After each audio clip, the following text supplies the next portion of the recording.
لله رب العالمين والصلاة والسلام على سيد المرسلين وخاتم النبيين وعلى آله وصحبه أجمعين ومن تبعهم بإحسان ودعا بدعوته إلى يوم الدين. أما بعد فأعوذ بالله من الشيطان الرجيم. بسم الله الرحمن الرحيم. قل هذه سبيلي أدعو إلى الله على بصيرة أنا ومن اتبعني. وقال سبحانه وتعالى وأن هذا صراطي مستقيما فاتبعوه ولا تتبعوا السبل فتفرق بكم عن سبيله. حضرات علماء کرام اور حاضرین گرامی، دین کا ایک بنیادی اور مرکزی اصول یہ ہے کہ زندگی کے جس عمل پر اور زندگی کے جس شعبے پر لا الہ الا اللہ محمد رسول اللہ کی موڑ لگ جائے، وہ عمل، وہ زندگی، وہ شعبہ دین اور عبادت بن جاتا ہے. اس لیے کہ لا الہ الا اللہ سرکاری مہر ہے. سرکاری مہر جس سکے پر لگ جائے وہ سرکاری بن جاتا ہے. یہ لا الہ الا اللہ کے دو حصے ہیں. ایک حصہ ہے لا الہ الا اللہ، ایک ہے محمد رسول اللہ. لا الہ الا اللہ کی مہر کا مطلب یہ ہے کہ وہ کام صرف اور صرف اللہ کی رضا کے لیے ہو. اسلام کا امتیاز یہ ہے کہ نفی پہلے ہے، اس بات بعد میں. جو مفادات، جو چاہتیں، جو مقاصد، جو اہداف اللہ کی رضا کے علاوہ ہو سکتے ہیں، غیر اللہ کو راضی کرنے کی سیاسی مفادات، کوئی اور مفادات جو بھی ہو سکتے ہیں، دل کی بوتل سے ان کو خالی کریں پہلے. لا یعنی اللہ بھی راضی ہو جائے، نہیں اللہ ہی راضی ہو جائے بس.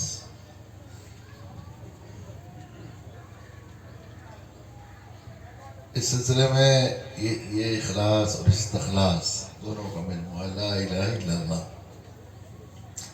مجدد یقین حضرت مولانا یوسف صاحب نور اللہ مرقدہ کی ایک وصیت مجھے یاد آتی ہے. اس کو بار بار دہراتا ہوں میں اپنی مذاکرے کے لیے.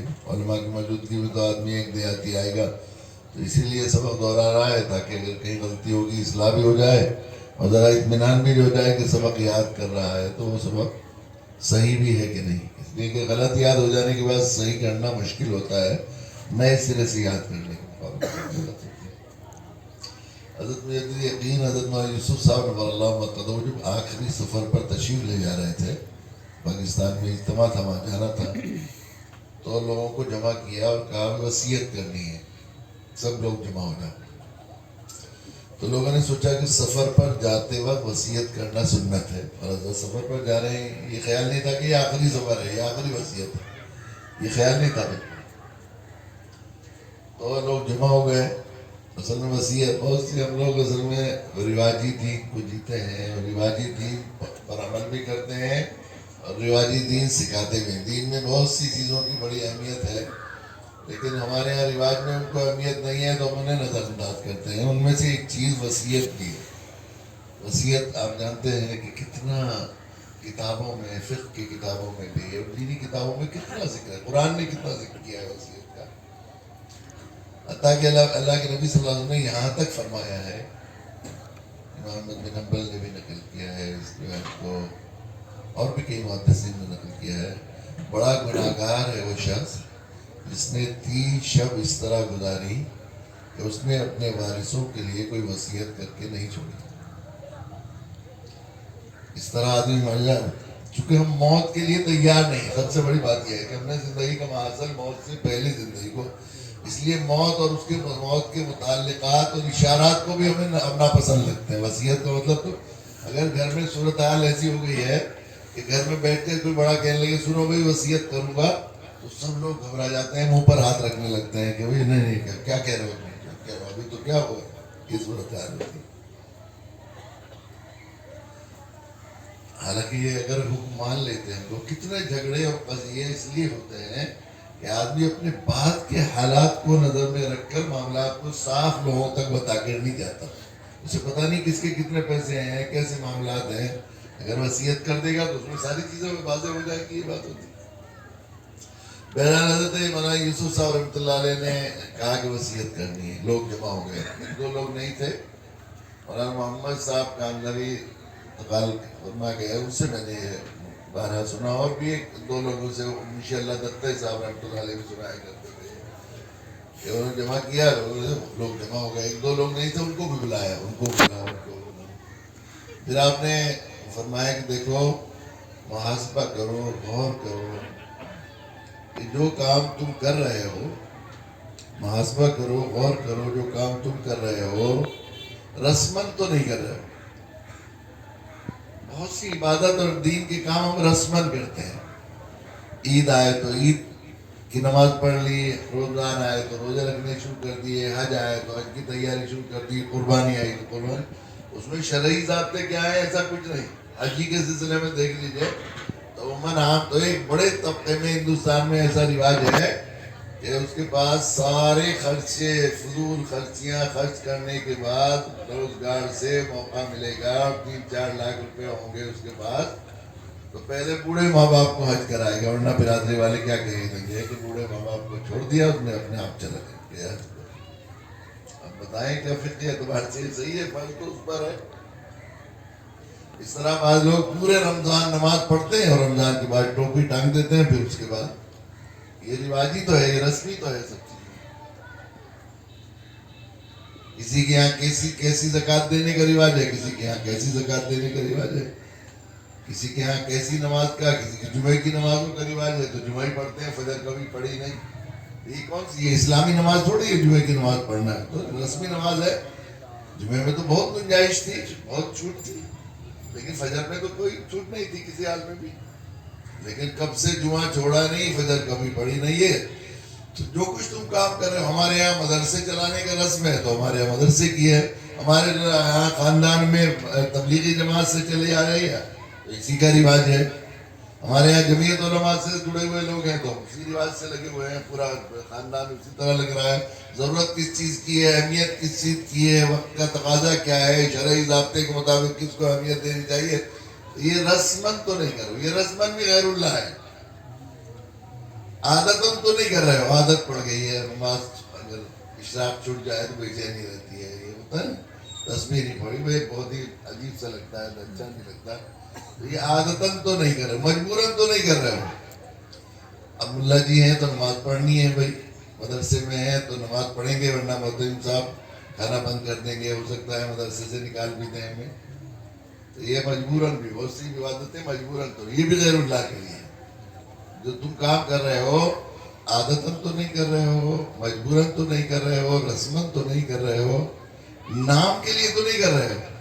واہ واہ، اکثر تو یہ تو سب ہم سب کی بیماری ہے، نام کے لیے، واہ واہ، آپ نے تو جب سے یہاں پر آپ کی جماعت آئی تو بالکل انقلاب برپا کر دیا پوری بستی میں، پہلی جماعت آئی اور اس علاقے میں تو کوئی پڑھنے والا ہی نہیں تھا، آپ نے کیا کام کیا، کتنے حافظ ہو گئے ماشاءاللہ، انقلاب برپا کر دیا، واہ، نام کے لیے تو نہیں، یہ بھی غیر اللہ ہے، نام کے لیے تو نہیں کر رہے ہو۔ حضرت سے بیعت ہو رہے ہیں تو بہت بڑے بڑے تاجر ان سے بیعت ہیں، اپنا دھندا چل جائے گا، مریدی نام دام کے لیے ہوئی، یا اس طرح اور کاروبار ہے، روزگار ہے، اس طرح بھائی یہ روزگار ہے کمانے کے لیے، ہم حافظ عالم اس لیے بن رہے ہیں اس میں جو ہے ہم اس میں نوکری کر لیں گے، ملازمت حاصل کر لیں گے، حالانکہ ظاہر ہے روزگار کے لیے دین کے کام کو کرنا، کوئی دین ہو سکتا ہے، کوئی عبادت ہو سکتا ہے۔ جو تم کام کر رہے ہو، رسمن تو نہیں کر رہے ہو، عادتاً تو نہیں کر رہے ہو، مجبوراً تو نہیں کر رہے ہو، نام کے لیے تو نہیں کر رہے ہو، دام کے لیے تو نہیں کر رہے ہو، اور تم جو لوگوں کو جوڑ رہے ہو، کسی تنظیم سے جوڑ رہے ہو، کسی تحریک سے جوڑ رہے ہو، کسی جماعت سے جوڑ رہے ہو، کسی ذات خاص سے جوڑ رہے ہو، یا اللہ اس کے رسول کی ذات سے جوڑ رہے ہو۔ بس یہ کہہ کر کرسی سے اتر آئے اور تشریف لے گئے اور انتقال ہو گئے۔ اب اگر رسم کے لیے کیا جا رہا ہے تو دین نہیں، اگر عادتاً کیا جا رہا ہے تو عبادت نہیں، اگر مجبوراً کیا جا رہا ہے تو وہ دین نہیں، اگر نام کے لیے کیا جا رہا ہے تو دینی کام نہیں، اگر دام کے لیے کیا جا رہا ہے تو وہ دینی کام نہیں، کسی تحریک کے لیے کوئی کوشش ہو رہی ہے تو یہ بھی غیر اللہ ہے، کسی تنظیم کے لیے کوشش ہو رہی ہے تو بھی غیر اللہ ہے، اور کسی ذات خاص سے جوڑنے کی کوشش ہو رہی ہے تو بھی غیر اللہ ہے۔ ہاں اگر اس میں نیت یہ ہے کہ کوئی تحریک سے جڑے گا تو اللہ اس کی مقصد وہاں ہے، نگاہ میں مقصد ہے، یہ نہیں کہ ہماری تحریک سے جڑا ہے ٹھیک ہے، کہ اللہ اس کے رسول سے جڑ جائے گا، اللہ اس کے رسول کے دین سے جڑ جائے گا، تو ظاہر ہے وہ اللہ اس کے رسول. تو لا الہ الا اللہ کا مطلب یہ وہ کام صرف اللہ کے لیے، دل کی سوئی ایک طرف ہو، اللہ ہی راضی ہو جائے. غیر اللہ توحید تو یہ ہے کہ خدا حشر میں کہہ دے یہ بندہ تو عالم سے خفا میرے لیے، اللہ ہی راضی ہو جائے، یہ مقصد. اور جس کام کو اس نیت سے کرنا ہے کہ اللہ ہی راضی ہو جائے، اللہ کو راضی کرنے کے لیے کرنا ہے، تو کس طرح کرنا پڑے گا؟ جس طرح اللہ کو پسند ہے. وہ ہے دوسری مہر محمد الرسول اللہ.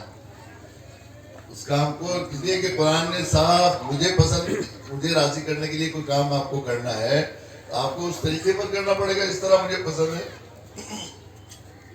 اگر آپ اس طرح پر نہیں کر رہے ہیں اسے، اس کا مطلب یہ ہے کہ مجھے راضی کرنے کے لیے جو مجھے ناپسند ہے وہ طریقہ اختیار، مجھے کری ہے، مکروہ ہے مجھے وہ کام، آپ طریقہ اختیار کر رہے ہیں، تو آپ اس کا مطلب مجھے راضی کرنا آپ کے ذہن میں ہے ہی نہیں.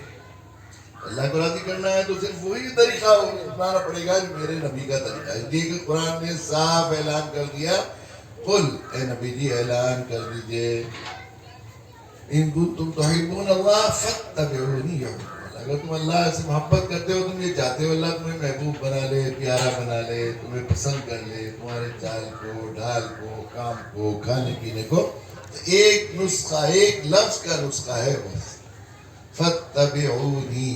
نبی کہہ دیجئے کہ میری پیروی کرو. اللہ نے اعلان قانون بتا دیا کہ ہم نظر رحمت، نظر قبولیت، نظر محبوبیت صرف اس شخص کی زندگی پر، اس کے اس عمل پر ڈالیں گے جو ہمارے نبی کی اتباع میں انجام دیا جائے گا. ہاتھ ہمارے نزدیک وہ محبوب جو ہمارے نبی کے طریقے پر اٹھے گا، کان ہمارے نزدیک وہ محبوب جو ہمارے نبی کے طریقے پر سنے گا، آنکھ ہمارے نزدیک وہ محبوب جو ہمارے نبی کے طریقے پر کھلے گی، دل ہمارے نزدیک وہ محبوب جو ہمارے نبی کے طریقے پر دھڑکے گا. اخلاص اور اتباع کی مہر ہو تو وہ کام دین بنے گا. اور مجھے حضرت مولی سننا حضرت شاہ اللہ حق صاحب رضی اللہ عنہ بڑی پیاری بات فرماتے تھے، کہتے تھے اخلاص سے بھی زیادہ اتباع کی اہمیت ہے. فرماتے تھے نیرا اخلاص کارگر نہیں ہوتا، میری اتباع سے آدمی ہلاکت سے بچ جاتا ہے. مثال دیا کرتے تھے کہ آپ نے نماز پڑھی، اور نماز پڑھی، میں نے ایک مضمون لکھا تھا 2003-04 میں، ہر مرض کی دوا ہے صلی علی محمد. اس میں میں نے قرآن مجید، حدیث شریفہ، تاریخی واقعات کے تناظر میں یہ بات کہنے کی کوشش کی تھی کہ اپنی زندگی کے ہر مسئلے میں ہم لوگ جب سنت سے ہٹ کر اپنے مسائل کو حل کرنے کی کوشش کرتے ہیں تو بڑے بڑے مسائل لے کر جاتے ہیں اور مسائل بنا کر لاتے ہیں. جب ہم صحیح سنت کو سمجھنے کی کوشش کرتے ہیں اور 100% اتباع کی نیت سے قدم ملا کر آپ کی پیروی کرنے کی کوشش کرتے ہیں تو بڑے بڑے مسائل اپنی زندگی کے ساتھ لے کر جاتے ہیں، ان کو مسائل بنا کر لاتے ہیں، آسانیاں اور راحت دلاتے ہیں. تو دین ہمیں اس صحیح سنت کو نہ سمجھنے کی وجہ سے ایک دفعہ دین بہت مشکل لگنے لگتا ہے. حضرت فرماتے تھے، مجھے ضمن یاد آیا جو ضمن میں نے سوچا سبق کے طور پر ایک خاص گوشے کی طرف اس کروں میں کہ حضرت فرماتے تھے کہ آپ نے نماز پڑھی اور اسی کیفیت کے ساتھ پڑھی کہ اس سے پہلے کبھی کیفیت حاصل ہی نہیں ہوئی. ایسا جیسے اللہ بالکل سامنے ہے، وہ بلکہ حضرت علی کرم اللہ وجہ کا وہ استغراق، وہ کیفیت طاری ہو گئی. ہم تو میں اس ضمن میں جو ابھی پہلے بیان کر رہا تھا وہ یہ کہہ رہا تھا کہ وہ سنت کو صحیح نہ سمجھنے کی وجہ سے ہم لوگ دین کو مشکل سمجھنے لگے. سنت کا راستہ چھوڑتے ہیں تو دین ہمیں مشکل سے مشکل تک لگنے لگتا ہے. تو مثال کے طور پر جب ایک آدمی دیندار بننے کی کوشش کرتا ہے تو وہ کیا کرے گا؟ سب سے پہلے اپنی نمازوں کو صحیح کرنے کی کوشش کرے گا. صحابہ کی سی نمازیں ہم سمجھتے ہیں معیاری نماز، آئیڈیل نماز، حضرت علی کرم اللہ وجہ کا وہ استغراق کہ اس میں جو ہے تیر لگا ہوا تھا، نکالنے لگے، تکلیف ہو رہی تھی، لوگوں نے کہا جو نماز پڑھیں گے تب نکال لینا. تو نماز پڑھتے ہوئے نکال لیا. آپ نے دیکھا کچھ پہلوان بیٹھے ہوئے ہیں، کیا ہوا بھائی تم تیر نکالنے آئے ہو؟ تیر تو نکال بھی لیا. یہ غیر اختیاری چیز ہے، یہ ہمارے لیے آئیڈیل نہیں ہے. جو چیز غیر اختیاری ہوگا لا یکلف اللہ نفسا الا وسعہا، یہ مطلوب ہے. ہمارے لیے یہ اگر آئیڈیل ہوتا، خشوع خضوع کا ہر مسلمان کو مکلف بنایا ہے. نماز نماز ہی نہیں ہے جس میں خشوع خضوع نہ ہو. اگر یہ خشوع خضوع معیار ہو تو دنیا میں کوئی بھی اس کے کرنے کا مکلف جو ہے قدرت نہیں رکھتا. تو پھر اس کا مطلب یہ ہے کہ دین کا پہلا قدم جو نماز کی خشوع خضوع ہے وہی اتنا مشکل ہے تو آگے دین میں کون چڑھے گا. دین مشکل سے مشکل تر لگنے لگتا ہے کہ ہم سنت کے علاوہ دوسرے لوگوں کو جو ہے آئیڈیل رسول بناتے ہیں. ہمارے لیے جو نماز ہے وہ جناب رسول اللہ صلی اللہ علیہ وسلم کی ہے. آدمی بس مشینی نماز نہ ہو یہ سوچ کر میں اللہ کے سامنے کھڑا ہوا ہوں ہر کام ہر عمل سنت کے مطابق ادا کرے کہ میرے اللہ میری نماز کو دیکھ رہے ہیں. اگر میرا قیام میری رکوع میری قرات میرا تسبیح تحلیل سب اگر سنت کے مطابق ہوگی تو میری نماز اللہ کو پسند آ جائے گی. اللہ دیکھ کر میری نماز کو خوش ہو جائیں گے. بس خشوع بھی حاصل ہو گیا خضوع بھی حاصل ہو گیا. نمازیں میرے نبی کی آئیڈیل ہے. یہ اگر آئیڈیل ہو تو حضرت علی کرم اللہ وجہ کو ہمیشہ یہ استغراق حاصل نہیں ہوتا تھا. اس کا مطلب نمازیں تو آپ کی ناکارہ ہو گئی ان میں استغراق کی کیفیت حاصل. پھر ہمارے نبی صلی اللہ علیہ وسلم کی نماز کا یہ کیفیت حدیث کی کتاب ملتی ہے کہ پیچھے خواتین بھی جماعت میں ہوا کرتی تھی اور بچوں کے رونے کی آواز آتی تھی. اللہ کے نبی نماز کو مختصر فرما دیتے تھے کہ ماں کو تکلیف ہوگی. اگر ادھر ادھر دھیان ہی نہیں جائے گا تو کیسے آواز آئے گی بچوں کی. آپ سجدے میں نماز پڑھاتے ہوتے آپ کی نوازی حضرت زینب آ کر تو پوری جماعت کو چیٹتی بھی آتی اور آپ کی کمر پر سوار ہو جاتی. آپ سجدے کو طویل فرماتے کہ بچی گر جائے گی تو چوٹ لے گی. اگر یہ استغراق کی کیفیت ہوگی تو کیسے پتہ لگے گا کہ میری کمر پر بچی بیٹھی ہوئی ہے. وہی نبی جس نے دین سلو کما رہی تم نہیں اسلی نماز پڑھو جس طرح مجھے دیکھا نماز پڑھتے ہوئے. وہ جو نماز سکھائی اللہ کے نبی نے اس میں ہمیں مکلف بنایا ہے. شرعی طور پر تمام فقہاء نے اس پر جو ہے اجماع ہے تقریباً کہ سامنے آپ نماز پڑھ رہے ہیں نماز سامنے کوئی شخص نابینا چلا جا رہا ہے وہ کنویں میں گر جائے گا. یہ آگ لگی ہوئی ہے ایک آدمی سو رہا ہے یا کوئی سانپ آ گیا ہے وہ کسی کو ڈس لے گا سامنے سونے والے کو. آپ کی نماز کی نیت توڑ کر اسے خطرے سے بچانا ضروری ہے.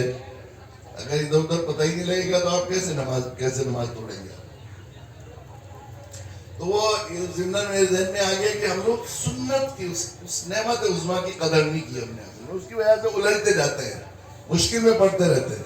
حضرت فرماتے تھے کہ اس کیفیت کے ساتھ نماز پڑھی وہ حضرت کے علی کرم اللہ وجہ استغراق 4 رکعتیں پڑھ لی تھی. خیال آیا ایسی نماز پتہ نہیں زندگی میں میسر ہونا ہو کھڑے ہو جاؤ. 5ویں رکعت میں کھڑے ہو گئے. یہ کیفیت پوری سورہ حافظ تھے اچھے سوری بقر ترتیل کے ساتھ پڑھتے رہے لوٹا لوٹا کے. پھر سوچا کہ ایک اور رکعت پڑھ لیں کہ نہیں وہی پتہ نہیں ہو نہ ہو بس اب چلو 5 ہی پر 5 رکعت کر کے سلام پھیر کر آئے.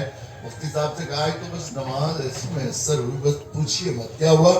4 رکعت کی جگہ سلامی پھیرنے کو دل نہیں جا رہا تھا. 5ویں رکعت میں تو سورہ بقر پڑھ لی.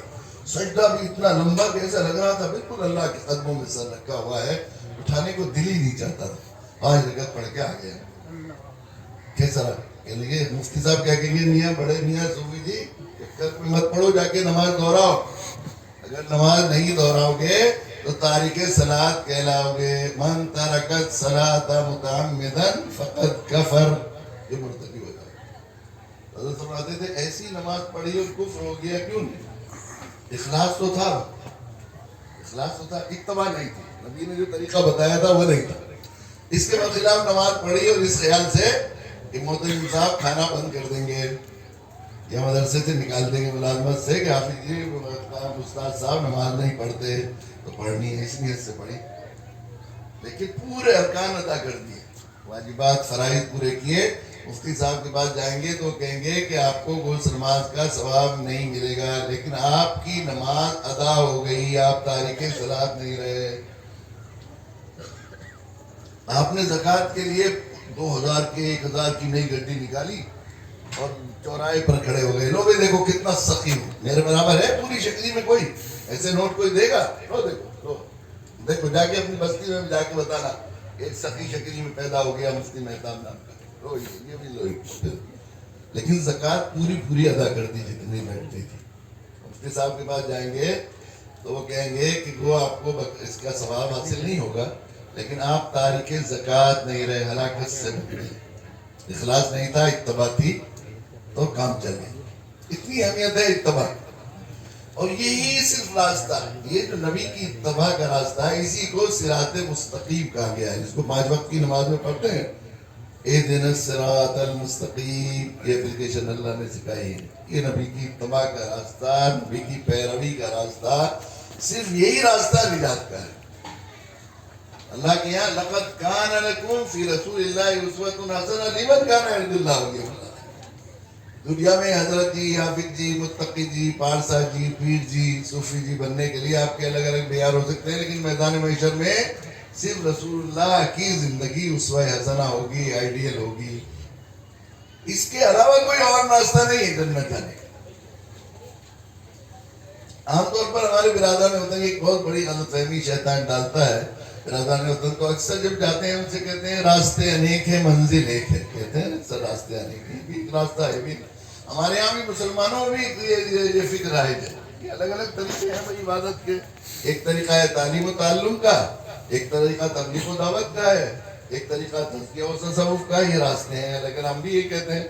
قرآن کہتا ہے وَأَنَّ هَذَا صِرَاطِي مُسْتَقِيمًا. دو نقطوں کو ملانے والا صراط خط مستقیم صرف ایک ہی ہو سکتا ہے، واحد کا صیغہ استعمال ہے. وَأَنَّ هَذَا صِرَاطِي مُسْتَقِيمًا فَاتَّبِعُوهُ وَلَا تَتَّبِعُوا السُّبُلَ فَتَفَرَّقَ بِكُمْ عَنْ سَبِيلِهِ. راستوں پر مت پڑ جانا. راستہ صرف راستہ، صراطی مستقیمہ فاتبعوه ولا تتبعوا السبل فتفرق بكم عن سبیلہ. اگر راستوں پر پڑ جاؤ گے تو منزل سے بھٹک جاؤ گے. راستوں پر پڑ جاؤ گے تو منزل سے بھٹک جاؤ گے. اللہ کے نبی صلی اللہ علیہ وسلم کی پیروی کا راستہ صرف یہی راستہ جنت تک جاتا ہے، راستے نہیں جاتے. یوں بھی ایک جیومیٹری کے اس سے بھی میں اپنے ساتھ برادران وطن کو تو اکثر ہم سمجھاتے ہیں کہ ہمیں یہاں سے وہاں یہ سامنے دروازہ سا بنا ہوا ہے وہاں جانا ہے. ایک راستہ تو یہ ہے کہ ایک سوت باندھ دیا جائے، ایک فٹے سے لائن کھینچ دی جائے خط مستقیم. اور ایک اور راستے بھی بنائے جاتے ہیں، ادھر سے بنائیں گے، ادھر سے بنائیں گے، ادھر سے. اس حال میں 50-100 راستے بن سکتے ہیں وہاں تک جانے. سب سے پہلی بات یہ ہے کہ سارے خطوط میں سب سے چھوٹا راستہ خط مستقیم ہوتا ہے. اس میں کم چلنا پڑے گا، مشقت کم ہوگی. جو راستہ شارٹ کٹ ہے، سیدھ راستہ ہے، اسے چھوڑ کر مشکل لمبا راستہ اختیار کرنا خود اپنی صلاحیت کو ضائع کرنا ہے نا. کون عقل والا اس کی اجازت دے گا. دوسری بات یہ کہ صراط مستقیم جو ہے سیدھا راستہ فطری ہوتا ہے.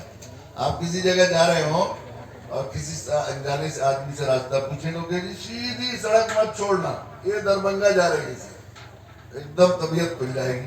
اگر بتائیں گے کہ دیکھو ایک آگے چوراہا آئے گا تو 3 راستے چھوڑ کر تیسرے سے مل جانا، پھر آگے آئیں گے دائیں طرف مت مڑنا، بائیں طرف مڑ جانا، پھر ایک ادھر سے پیچھے سے راستہ جا رہا گھوم کے ادھر کو تم دانے والے کو مڑ جانا. جتنے ٹرن بتاتے جائیں گے اتنی طبیعت میں وحشت اور دباؤ ہوتا چلے گا. تو فطری راستہ ہو کر غیر فطری راستہ اختیار کرنا کم عقلی، کون عقل والا کہے گا. پھر ایک بات یہ سیدھے راستے پر منزل دکھ رہی ہے تو اطمینان ہے. بھٹک گیا ہے تو پتہ نہیں آئے گا بھی نہیں آئے گا، ہر وقت بے اطمینانی رہے گی تو بے اطمینانی کا راستہ اختیار کرنا. لیکن اصل جو قرآن نے رد کیا ہے وہ یہ ہے کہ دوسرے راستے بھی جب تک اس راستے پر نہیں آئیں گے، گھوم کر جتنے بھی ہیں، چاہے آخری پوائنٹ پر وہاں جہاں دروازہ ہے وہیں پر، تب تک راستہ منزل تک نہیں پہنچیں گے. گھوم کر آنا اسی راستے پر پڑے گا، چاہے کسی بھی پوائنٹ پر آنا پڑے، کسی جگہ پر سطح پر اسی پر آنا پڑے گا. جب گھوم کر اس پر جانا ہے تو پھر گھومنا کتنی کم عقلی کی بات ہے. اس لیے قرآن نے کہا وَأَنَّ هَذَا صِرَاطِي مُسْتَقِيمًا. اب آپ یہاں سے کھڑے ہوئے اور ہائی وے پر پہنچ جائیں گے، دربھنگہ ہائی وے پر، تو آپ کو یہ دربھنگہ پہنچا کر رہے گا، چلتے رہیں گے. اگر آپ اسے چھوڑ کر دوسرا راستہ اختیار کریں گے، دوسرا چھوڑ دیں گے ادھر ادھر، تو آپ پھر اطمینان میں. اللہ کی رضا ہائی وے، جنت ہائی وے، ہدایت ہائی وے، قبولیت ہائی وے، مقبولیت ہائی وے صرف اتباع رسول ہائی وے ہے. اس کے علاوہ اور راستے نہیں ہیں. ہمارے ایک ساتھی ہیں، وقاص نام ہے ان کا، پہلے وکاس تھا. جالندھر میں میں نے انہیں جو ہے ایک دعوتی پروگرام میں کارگزاری سنانے کے لیے بٹھایا. تو کہنے لگے دیکھیے توحید تو موٹی عقل میں بھی سمجھ میں آتی ہے. جو کتے کو نہ ہٹا سکے پیشاب کرتے ہوئے، مکھی کو نہ اڑا سکے، وہ پوجا کے لائق کیا ہو سکتا ہے؟ مگر میں سوچتا تھا ایک خدا کو ماننے کے لیے مجھے ایک مسلمان ہونے کی کیا ضرورت ہے؟ گھر چھوڑنا پڑے گا، قربانی دینی پڑے گی، مخالفتیں مول لینی پڑے گی، مشکلیں سہنی پڑے گی. میں ہندو رہ کر ایک اللہ کو مانوں گا. لیکن جب میں نے سیرت پاک کو پڑھا تو میں اس نتیجے پر پہنچا کہ اللہ تعالیٰ کو جو پسندیدہ وے آف لائف زندگی کا طرز ہے، اللہ کے محبوب طریقہ جو زندگی کا ہے، اور ایک اچھا انسان بننے کے لیے اللہ تعالیٰ نے جو اپنی حکمت بالغہ سے جو ہے ایک خوبصورت طرز زندگی اللہ نے طے کیا ہے، ایک اچھا سماج بنانے کے لیے، دنیا صحیح کرنے کے لیے، دنیا میں اس طرح گزار کر جانے کے لیے کہ آخرت صحیح بن جائے. اگر اس کو بنانے کے لیے جو بہترین طرز حیات اللہ نے اس پر اپنے نبی جناب رسول اللہ صلی اللہ علیہ وسلم کو پیدا کیا ہے. اب اگر اللہ کا محبوب طرز حیات اختیار کرنا ہے، اللہ کے یہاں مقبول محبوب بننا ہے، تو اس کے لیے رسول اللہ کی اتباع و پیروی کے علاوہ کوئی چارہ کار نہیں. اس لیے میں مسلمان ہو گیا. پھر شروع میں مسلمان ہوئے تو وہاں بہت سے صوفیہ بھی تھے کہ سلسلے چلے آ رہے ہیں، بلے شاہ فلاں بڑی مجاہدیں کرواتے ہیں وہ، اور وہ ہندو مسلمان سب کو بیعت کر لیتے ہیں، اور سکھوں کو چل رہا ہے. کسی پیر کے چکر میں پڑ گئے وہ تو بہت بڑے مجاہدے مراقبے، اور اس میں سوکھ گئے بالکل. پھر بعد میں وہ ہم لوگوں کے ٹچ میں آئے، اللہ کا شکر ہے، دعوت کے کام سے لگے. سیدھی سادی یہ زندگی جو سنت بالکل آسان سی زندگی ہے، دینداری فطری زندگی، دینداری اس پر آئے تو انہیں خیر ہوا. ہوئے تو کتنے مشکل سے میں بچ گیا. تو وہ خود کہنے لگے کہ جب تک میں وہ تھا تو مجھے ایسا لگا جیسے تنگ گلیوں، جام اور کیچڑ کے راستوں سے نکل کر نیشنل ہائی وے پر چڑھ جاتا ہے آدمی تو دیکھتا ہے جی پی ایس کھول رکھا ہے، ادھر سے ادھر کو ادھر سے ادھر کو بھٹک رہا ہے، اور اچانک بورڈ دیکھا دربھنگا اتنے کلومیٹر، نیشنل ہائی وے نمبر یہ. تو ایک دم آدمی سب جی پی ایس وغیرہ بند کر لیتا ہے، پانی پی لو، چائے پی لو تو پی لو، تو اطمینان ہے. تو مجھے ایسا محسوس ہوا جیسے بالکل کھلے راستے پر آ گیا، آسان زندگی مجھے عطا ہوئی. یقیناً سوچ صحیح ہو اگر سلیم تو سنت سے ہٹ کر زندگی گزارنے والا جب سنت کی راہ پر آتا ہے تو اپنے آپ کو بالکل ایسا ہی محسوس کرتا ہے جیسے وہ تنگ راستوں، جام، کیچڑ، پریشان حال جگہ مقامات سے نکل کر مین کھلے ہائی وے پر آ جاتا ہے. یہ ایسا راستہ ہے. اب آدمی خود نبی کے طریقے کو چھوڑ کر کسی اور کی اتباع و پیروی میں، قرآن نے نقشہ کھینچا ہے اگر نبی کی طریقے اور نبی کی اتباع کو چھوڑ کر کوئی اور راستہ اختیار کرے گا دین کے لیے،